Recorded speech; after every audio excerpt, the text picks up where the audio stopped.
Hi guys, I'm Ibiang and I have this rare eye disease called retinitis pigmentosa.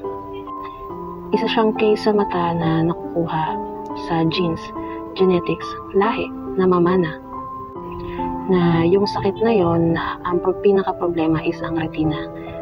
Unti-unti niyang sinisira yung cells dun sa retina. So, yung case namin, wala pang lunas, then dahan-dahan yung pagkabulag na magaganap. Dahan-dahan lumalabo yung mata hanggang sa tuluyan ng wala yung paningin.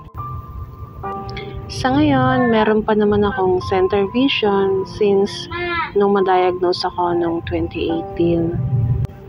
Yung mata ko mukha siyang normal, maganda, makintab, pero yung sa loob, durog na yan. And yun lang.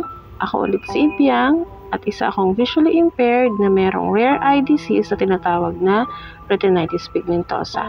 At ang sakit ko ay isa lang sa libo-libo o napakaraming sakit na meron dito sa buong mundo. Bye!